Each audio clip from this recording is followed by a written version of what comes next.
កសិករបានរកឃើញតែកូនស្រូវមួយដាំគត់ក្នុងស្រែដែលងាប់រីងស្ងួតរីករាយយ៉ាងខ្លាំងគាត់ក៏ប្រញាប់យកចាប់កាប់ទៅដកស្មៅនិងពង្រាបដីភ្លាមនោះគាត់ក៏ស្រោចទឹកទន្លេឲ្យកូនស្រូវមួយប៉ពេកភ្នែកប៉ុណ្ណោះកូនស្រូវក៏បានលូតលាស់យ៉ាងឆាប់រហ័សក្រោមការថែទាំរបស់កសិករតែជាអកុសលមេឃបែកជាបង្អត់ភ្លៀងយ៉ាងខ្លាំងក្តីសង្ឃឹមក្នុងការរស់រានមានជីវិតហាក់ចិត្តនឹងត្រូវបំផ្លាញហើយកូនស្រូវទន់ខ្សោយក៏ចិត្តនឹងត្រូវខ្ជាប់ខ្ជួបបោកបាក់ហើយកសិករក៏ប្រញាប់យកឈើច្រត់និងខ្សែពូមកចង់ពង្រឹងកូនស្រូវរួចគាត់ក៏ជីកប្រឡាយបំហូរទឹកភ្លៀងដើម្បីកុំឲ្យកូនស្រូវលិចទឹកស្លាប់ដើម្បីធានាបានការប្រមូលផលល្អនៅឆ្នាំក្រោយទោះបីជាប្រថុយប្រថាននឹងការកក់ក៏ដោយគាត់ក៏ដោះអាវធំរបស់គាត់ទៅគ្រប់ពីលើកូនស្រូវសុខចិត្តប្រើរាងកាយរបស់គាត់បានខ្យល់ភ្លៀងការពារវាខិតខំមកស៊ូអស់មួយយប់ពេញ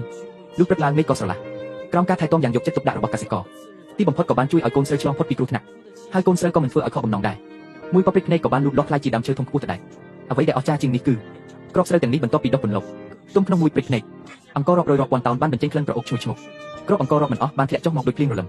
មើលទៅអង្គរមានរីប៉ៃពេញដីកសិករក៏យំដោយក្តីរីករាយជាខ្លាំងថ្ងៃក្រោយលែងខ្វល់រឿងហូបចុកនិងសម្លៀកបំពាក់ទៀតហើយជីវិតដែលរីកចម្រើនត្រចះត្រចង់កំពុងរងចាំនៅខាងមុខមានស្បៀងអាហារទាំងនេះកសិករបានហូបត្រីធំសាច់ច្រើនរាល់ពេលម្ហូបព្រៃភ្នំនិងអាហារសមុទ្រក៏ក្លាយជាអាហារធម្មតាទៅហើយដោយសារតែបែបនេះកសិករក៏ចាប់ផ្ដើមក្លាយជាមនុស្សខ្ជិលបន្តិចម្ដងមិនយូរប៉ុន្មានក៏ឈានចូលរដូវរងាដ៏ត្រជាក់កសិករបានបង្កាត់ភ្លើងរលត់ឲ្យក្តៅក្រៅពីហូបចុកផឹកស៊ីបាត់ជើងតូចធំឬក៏ដេកយឺតនៅលើគ្រែឃើញដើមស្រូវនៅខាងក្រៅផ្ទះគ្រប់ដណ្ដប់ដោយព្រើគាត់មិនចង់ខ្វល់អ្វីទាំងអស់ដល់ពេលនីតិខរដូវឆ្នាំក្រោយរុក្ខជាតិដែលមានស្លឹកមួយដេកក៏ចាប់ផ្ដើមបែកមែកគៀងចេញត្រួយខ្ចីម្ដងទៀតវាជាពេលវេលាដ៏ល្អមួយនៃឆ្នាំកសិករដែលបានរស់នៅយ៉ាងសុខស្រួលទៅហើយនោះតែមិនចង់ឲ្យរដូវក្តៅផុតទៅឡើយដូច្នេះក៏ដោយការជំរុញរបស់សត្វចិញ្ចឹមរបស់គាត់ទើបព្រមចុះទៅធ្វើការនៅឯវាលស្រែពេលគាត់មកដល់ចំការមើលទៅទើបដឹងថាគ្មានអ្នកណាធ្វើការស្រូវដែលមិនបានដាក់ជីមិនបានដកស្មៅក៏អាចដុះចេញជាគ្រាប់បានដែរកសិកររំភើបខ្លាំងណាស់នេះពិតជាដើមឈើរកលុយរបស់គាត់ហើយស្រមៃថារហូតដល់រដូវប្រមូលផលក្នុងរដូវស្លឹកឈើជ្រុះដើមស្រូវប្រកបជាពោពេញទៅដោយគ្រាប់ស្រូវដ៏ពេញណែនការលើកទឹកចិត្តថ្ងៃខាងមុខលែងចាំបាច់ដាំដុះស្រូវក្នុងរដូវក្តៅទៀតហើយគ្រាន់តែរងចាំការប្រមូលផលក៏អាចរស់នៅបានស្រួលហើយបន្ទាប់ពីនោះកសិករក៏បោះបង់ចោលសត្វចិញ្ចឹមរបស់គាត់ទាំងស្រុង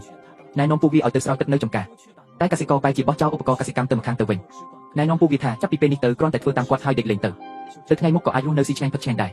គឺរស់នៅពឹងលើក្តីសង្ឃឹមនេះកសិករខ្ជិលច្រអូសនៅតែស៊ីឆ្អែតដេកភ្ញាក់ឡើងស៊ីទៀតទោះបីដល់រដូវក្តៅខ្លាំងចិត្តផុតទៅហើយក៏ដោយស្មៅព្រៃដុះពេញជុំវិញក៏គ្មានអ្នកណាខ្វល់ដែរដីដែលខ្វះទឹកយូរមកហើយនោះបានប្រេះអស់ហើយចំណែកឯកសិករវិញបានក្លាយជាអ្នកនេសាទទៅហើយគាត់មិនខ្វល់ខ្វាយអំពីវាសនារបស់ដើមស្រូវតតែសោះមួយប៉ព្រិចភ្នែកក៏ដល់រដូវស្លឹកឈើជ្រុះទៀតហើយពិតជាដោយការរំពឹងទុករបស់កសិករមែនស្រូវនៅលើដើមឈើពេញទៅដោយគ្រាប់ស្រូវធំណែនល្អ